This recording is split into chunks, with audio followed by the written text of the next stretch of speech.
people today. They could spend half their lives over 50. That's a lot of living. So it helps to have a wise friend and fierce defender in your corner.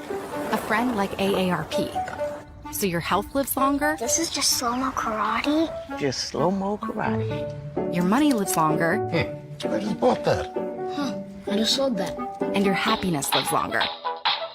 That's why the younger you are, the more you need AARP. Join today. Welcome to AARP Illinois' virtual event. It's so wonderful to have you with us. AARP is on a mission to connect with individuals across various communities, especially those aged 50 and above. We're here to listen, understand, and address the unique needs of you and your community as we age. Our goal is to enrich your experience by expanding our local activities, providing opportunities for you to discover and engage with all that life has to offer right here in your own community and virtually. As we journey through today's event, we invite you to consider joining our dedicated team of AARP volunteers. It's a chance to make a meaningful impact and help us better serve those 50 plus across the nation. Connect with us and be a part of this vibrant movement toward positive change. Welcome, and let's make this event both fun and transformative.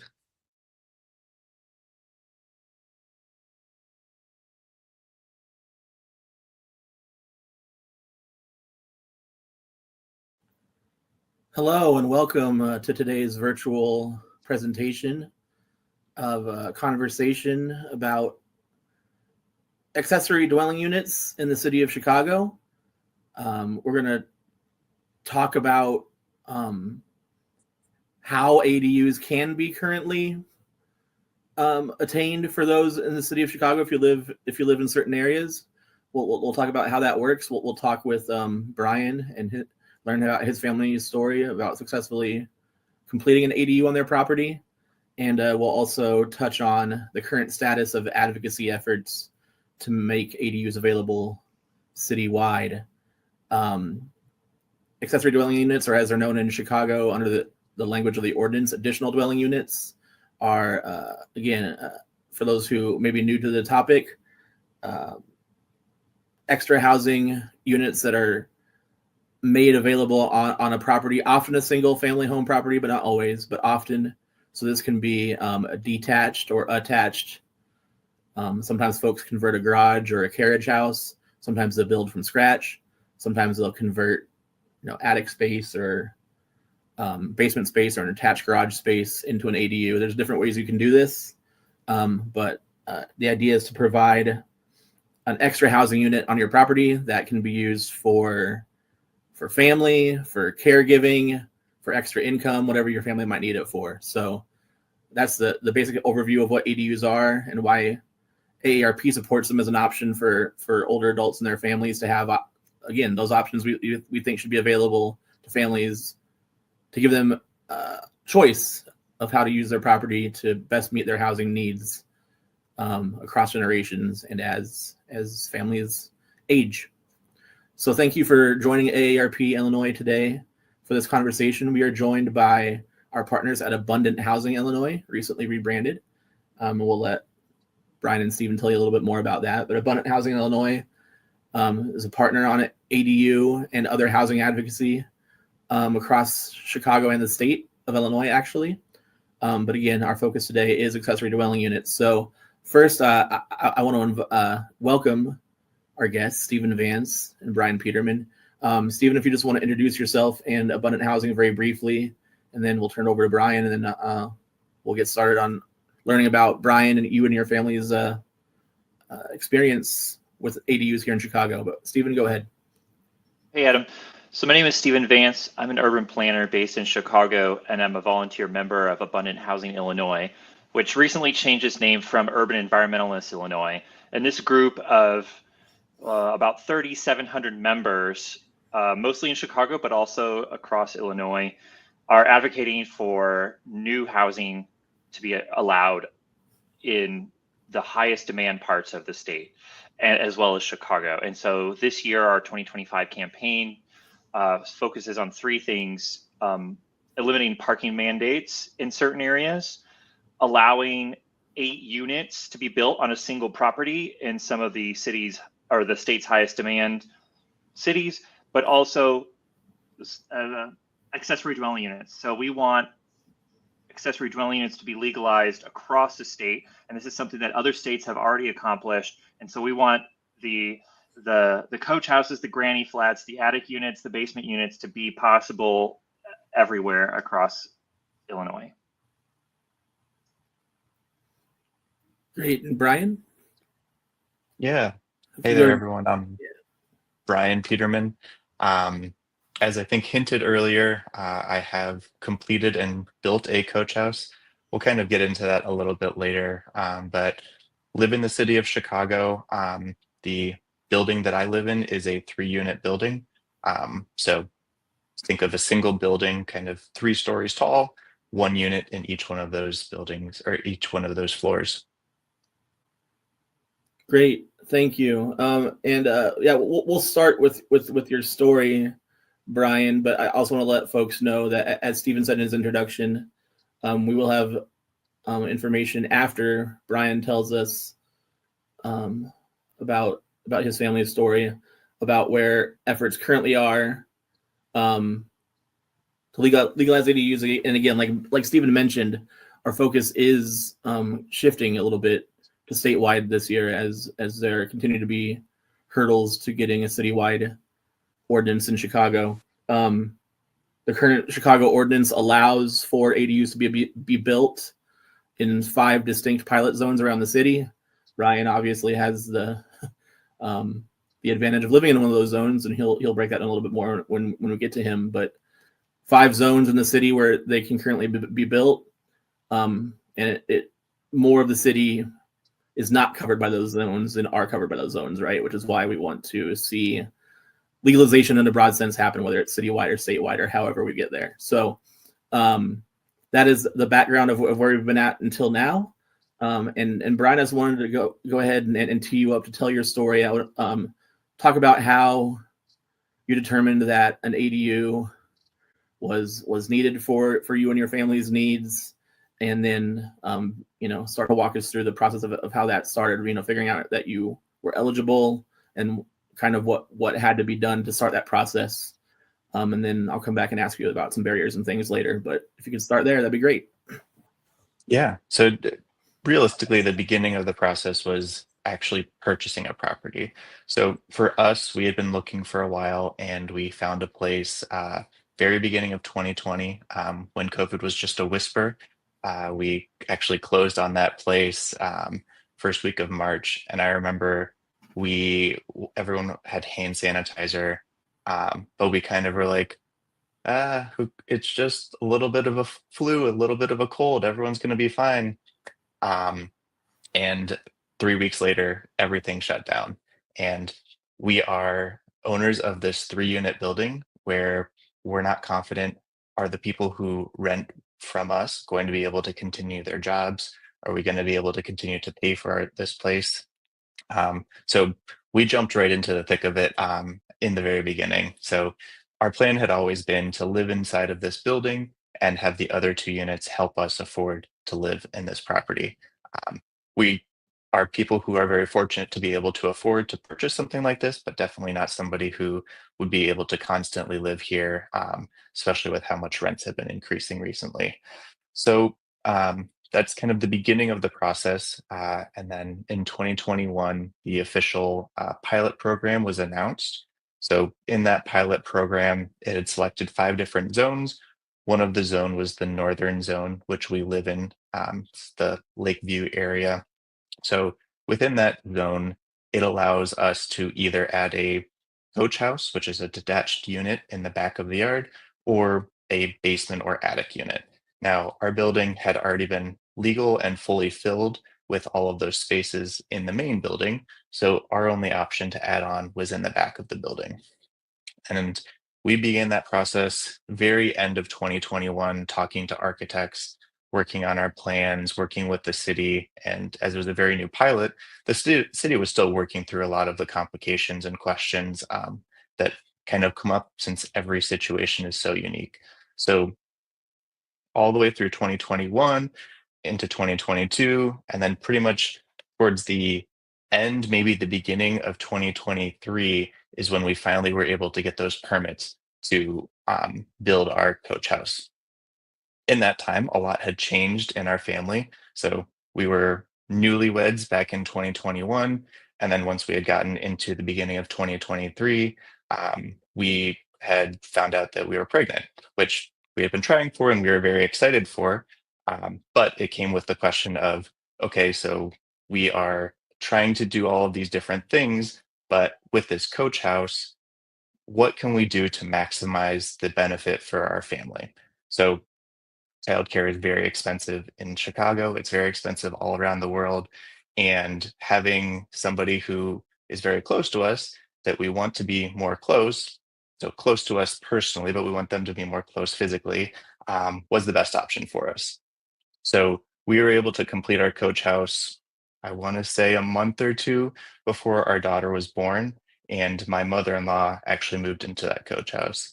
So the way the coach house is set up today, and it's specific to the rules and regulations, and we can get into that a little bit later. It is a garage on the first floor with 2 parking spaces.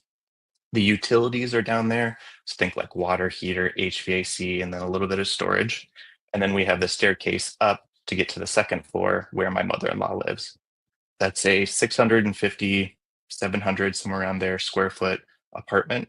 So very small, very manageable, exactly the type of space that she wanted. And one of the big benefits for her is that she's a chef, she's a cook. She really wanted to have that full-size kitchen. So we maximized that living space so that she would be able to cook and have counter space to actually make all of her baking. It's a 2-bedroom place, one larger size bedroom, and then one just like a little guest bedroom for her friends who may come over and see her in Chicago. But we were able to complete all of these things, and very fortunate to have all those things line up perfectly. But it took a lot of very early planning. Like I said, we started in 2021, and maybe I think it's about 24 months later is when we finally had the building completed and we were able to move into it. So that is some of the pains of being an early adopter. Things have become a little bit more smooth for people who are applying now today. And as we'll talk about later, Illinois looks to make these things a little bit easier for the general public. Great, thank you. So yeah, that's great to hear about how it met your family's needs for caregiving, specifically child care in your case. But also, again, I would assume your mother-in-law is 50 plus. I might be wrong, but to have that option for an older adult who wanted to be helpful to her family as well, right, and live closer to family, I'm sure the feeling was mutual. So again, this is just one of the many living arrangements we hear about that work for families that use ADUs, and why ADUs are important in the first place is to give families these kinds of options. So thank you for that. I would like to ask you to dig a little bit deeper into the barriers. Specifically, you mentioned how each zone in the city kind of has different rules and regulations, and how you had to work around those. But what were other barriers aside from cost, which you mentioned a little bit too? But what did ballpark, if you don't want to be specific, but ballpark, what were your final costs, and were you over budget, under budget, and how did those having to cut through red tape and regulations impact your experience as well? Definitely. For Chicago, and this is today Chicago specific, the differences in the zones are I wouldn't say progressive. I would say that they are not exactly the best way that we should have implemented them. The more wealthy north side zones, you are allowed to build an ADU regardless of you being a property owner or if you actually lived in the property. So there can be investors who are allowed to do ADUs. Additionally, there is no limit to the number of ADUs that could be on a single street. But when we look at the south side and the west side zones, they do have those restrictions, which has decreased the amount of investment that we've actually seen in those zones. So unfortunately, I think that it is something that we need to remove, and that I hope can be removed in the future from that. Some of the other more kind of specific ones that affected my build, so the parking requirements. So we didn't have the option to remove the parking from our building. So we always had a garage, we always had 2 parking spaces. So we were required to maintain those 2 parking spaces. If we had the option to not have both parking spaces, potentially just have 1 parking space, we live very close to the train, we live very close to buses. I very rarely use a car, same for the rest of my family. We would have considered that option because it would have given my mother-in-law something that's more accessible. She is in great health right now. She's, as you said, over 50, but that isn't guaranteed that her health will be perfect forever. So this isn't a place where she can forever live just because she has to go up a flight of stairs every single time she wants to get into her apartment. So to allow more people to live in these types of apartments, we need to have the option to remove parking requirements for it. The second one that really affected us was the square footage cap. So no matter how big your property is, there is a cap of 700 square feet for livable space. We had a very large backyard, so we had the ability to make it much bigger and not take away from the livability of our backyard if the zoning had allowed it. But because zoning had a strict 700 square feet is the max, we had to keep it at that size. We think that we would have increased the size because the difference between 700 square feet and maybe 1,000, 5% per increase in costs, but that could have been an additional bedroom. It could have meant that she had a much larger living room that she can actually spread out in a little bit more. So just a lot of options that we would have been able to access if that cap wasn't set there. So we feel, or I feel that a hard cap isn't necessarily the best choice when we're thinking about ADUs, but looking at the square footage of that actual lot and making it proportional to the ADU is a better option. Great, thank you. Did you just want to say, like I said, just briefly or with not a whole lot of detail, but did you end up meeting your budget for this project? Was it more than you thought? I mean, how did that all kind of shake out? Yeah, so we fortunately worked with a contractor who was very experienced, and that helped us maintain the cost that we were expecting to pay. So because of the way that the coach house had to be built, where it was going to be 2 floors, we had to completely demolish the garage and essentially was a new build. And because it was new build, so single thing all the way from the plumbing to get to the front house to the foundation all the way up was brand new. There weren't that many surprises that happened cost wise because new buildings are very predictable.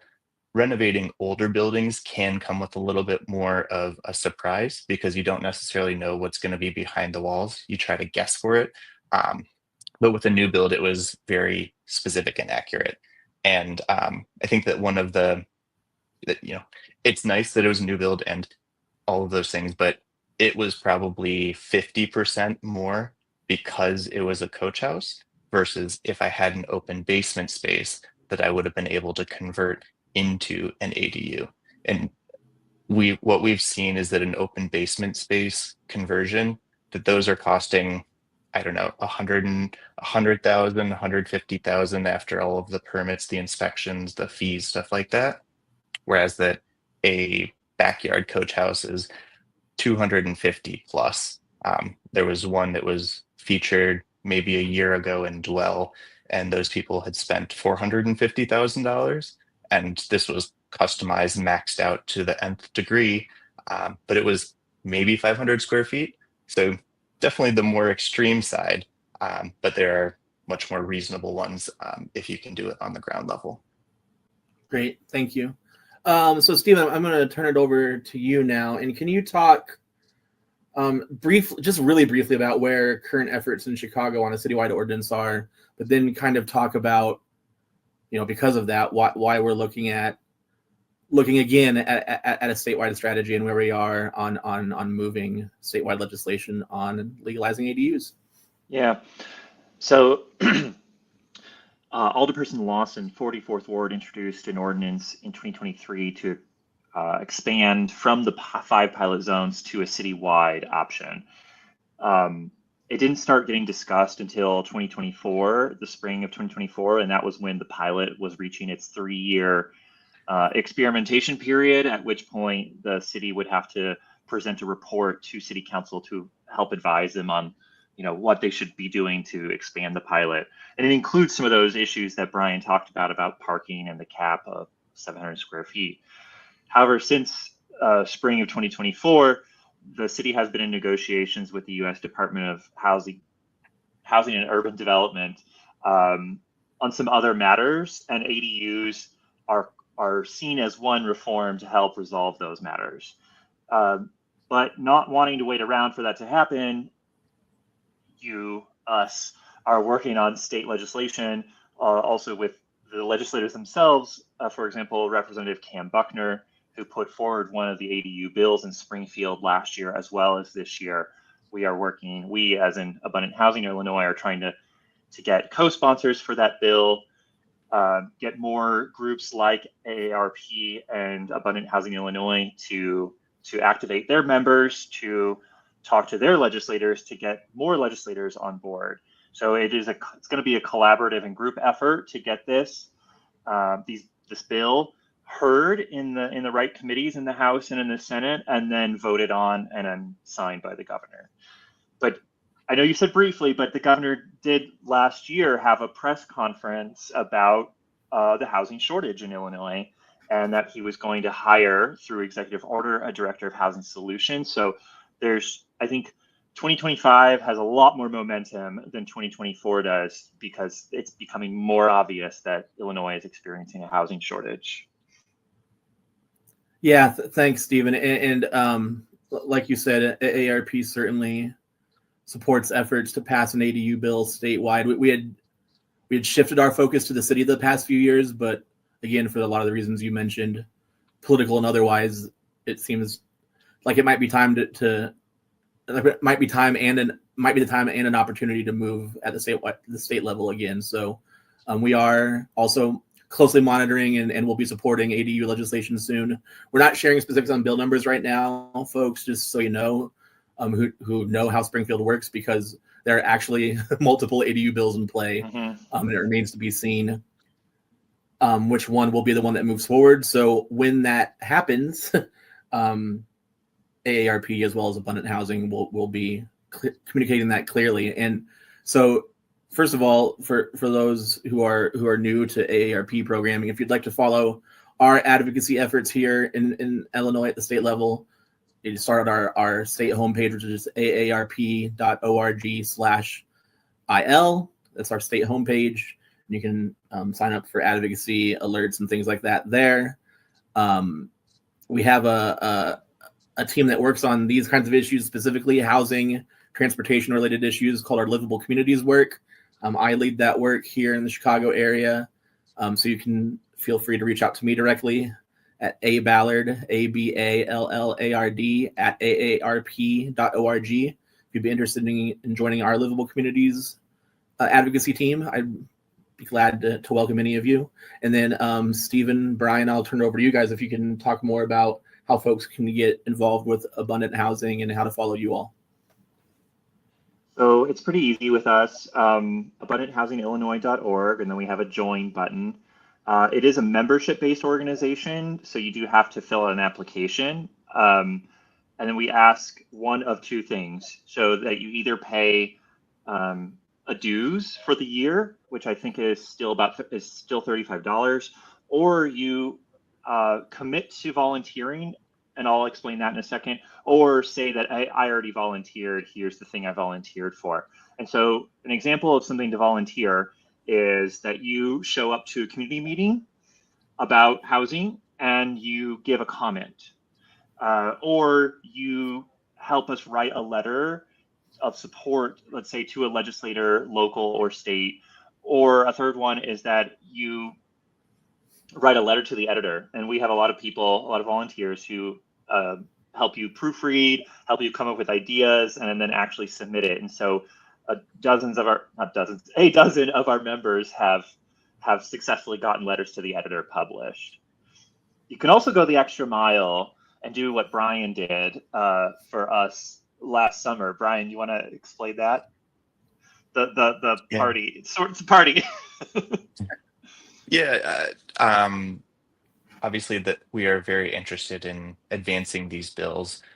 So we hosted a couple state representatives, one of which was Cam Buckner, just to start the conversation, to understand what do they know about coach houses, what do they know about ADUs, and to give them a real life example. So they were able to walk through the property, they were able to see how my mother-in-law lives there, meet with my family, and understand how a coach house really has changed my family's life.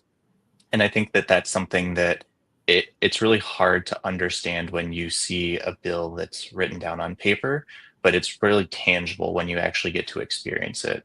So because ADUs are so new, there aren't, I think that there's something like less than 2,000 or 3,000 that have actually been completed in the city of Chicago recently. It wasn't something that was very common for people to have experienced. Old ADUs are much more common. Before 1960 something, ADUs were legal. You could build them, and the way that we like to think of them is gentle density. So it's not like somebody's coming by and building a 300 unit building right beside your home. Somebody is just making it so that there's a side door to go down to the basement, so that your mother-in-law, your aunt, your uncle, somebody who needs affordable housing can live in that same neighborhood as you.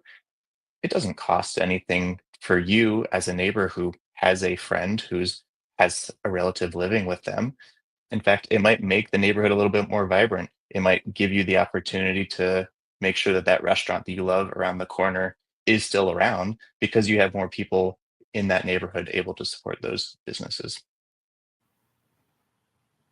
Great. Well, I want to thank you both for being here today, and Brian for sharing your story, for Stephen, and for Stephen for sharing that information on how folks can get involved and what the status of current efforts are. Again, for anyone who is kind of tuning into AARP Illinois programming for the first time, please stay involved. Please get involved. And again, if anything you've heard from Abundant Housing is interesting to you, get in touch with them as well. They're a great partner, and we're looking forward to working on ADUs and related housing issues together moving forward. So thanks again to both of you. Thanks again to everyone who's tuned in, and have a great day. Bye, Adam. Thank you.